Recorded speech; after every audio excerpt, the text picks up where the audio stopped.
Everything is fine! Before many fans got to meet several alternate movie versions of Spider-Man in Spider-Man No Way Home, Into the Spider-Verse did it first, but while it was rated PG, there were some scenes that definitely were not made for kids and caused many adults to give it the side eye. Sorry. This animation definitely had its fair share of throwing in Easter eggs for adults to catch. Do you remember seeing an old-timey stamp that read, "Approved by the Comics Code Authority," appear on your screen during the opening credits? While many children would think that this was just another random company logo, it actually wasn't. Throwback to the 1950s, when the Comics Code Authority was formed in response to the violence and horror in most comic books. This was a way of letting parents know that the comics they are getting for their children are actually safe for their age. Of course, Marvel had stopped using this seal in 2001, but we doubt the makers had kids in mind when they decided to make the addition to the new Marvel animation. They probably wanted to let the adults know that this movie is as much an adult movie as it is a kid's film. I thought I was the only one. You're like me. I don't want to be. The animation opened up with an introduction from Peter Parker, or a certain version of him, even though as the movie went on, we got to meet several other Peter Parkers. This new animation smartly displayed the animated versions of scenes from the original Spider-Man trilogy. From the scene where Tobey Maguire's Spider-Man tried to stop the moving train, to kissing MJ in the alley, and his weird dance steps from Spider-Man 3, Into the Spider-Verse definitely infused a lot of old Spidey stuff. There were even rumors that the makers of the film wanted to cast Tobey Maguire to voice this version of Peter Parker before settling for Chris Pine. It would have definitely been interesting to have Tobey voice Spider-Man. We are pretty sure fans would have loved it. This reference to the old Spider-Man movie is something only adults would have caught, and this goes to show that the makers had the adults audience in mind when making the scene. Wait, your name is Gwanda? Yes, it's African. When Miles Morales gets bitten by the radioactive spider, his body begins to undergo rapid changes. He wakes up the next morning only to find that his pants are too short, and later on he finds himself profusely sweating while trying to pull off Uncle Aaron's pickup move with Gwen. When he was asked why he was sweating, he responded with, "It's a puberty thing." But later on we see Gwen telling him that these changes are definitely not a puberty thing after his newly acquired spider grip gets stuck in her hair. While this scene was very humorous to adults, kids who have no idea what puberty is would not understand how absurd Miles' puberty claim was. I mean, when did puberty have anything to do with gaining powers? I'd say it's nice to see you again, Spider-Man, but it's not. Hey, Kingpin. How's business? Booming!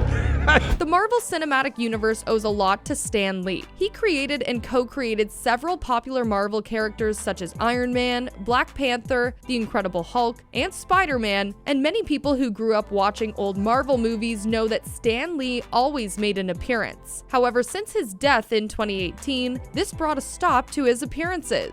Many adult viewers said their goodbyes to him and never expected to see him in a new Marvel movie. So imagine their surprise when he makes a cameo in Miles Morales' World, where he played a cashier at the store Miles buys his Spider-Man suit after the death of his universe's Peter Parker. Most kids would have just glossed over that scene. However, adults who watched it would have definitely been hit with a tidal wave of emotions. And we think it was a great homage to Stan Lee to have an animated version of him. I'll always have my family.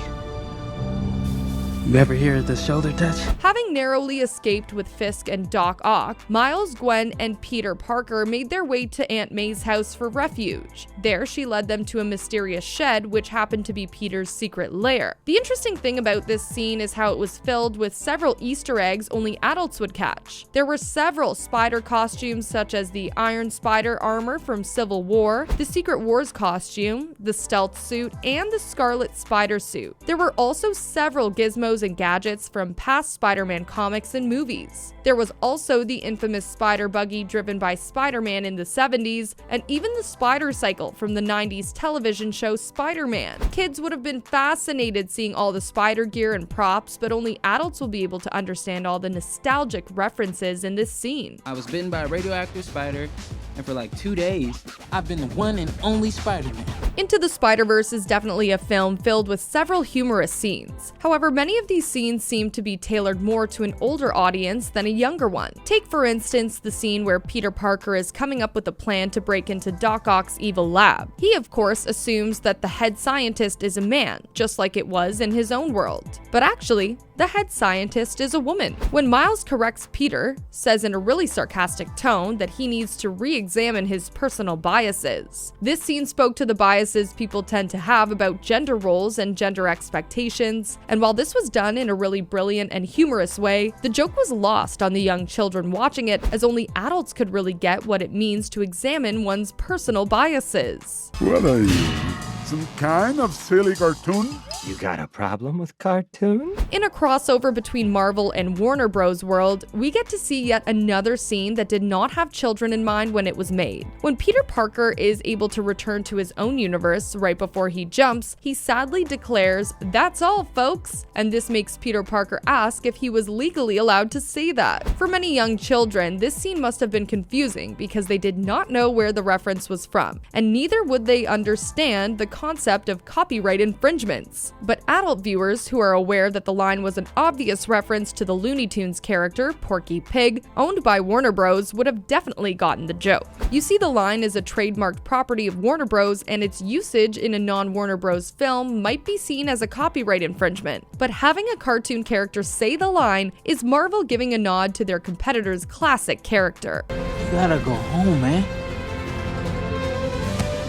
How do I know I'm not gonna mess it up again? Not wanting kids is something most adults can relate to. In the film, we get to know that Peter Parker broke up with Mary Jane because she wanted kids, and this was because he was terrified about the idea of having children. I mean, can you blame him? But throughout the film, we see subtle references to the fact that Peter Parker could actually be a good parent. I mean, his relationship with Miles was somewhat a father and son relationship. Miles wanted a mentor, and Peter was someone more than willing to give unsolicited advice, something only parents like to do. When the movie ends, we get to see Peter reaching the realization that he actually could be a father. He did amazingly well with Miles. This certainly means he would do well with his own children too. This theme was certainly too adult for many children to understand, but its inclusion in the movie definitely spoke to several adults who watched it, and who knows how many people's fear of having children was dispelled by the film. You won't.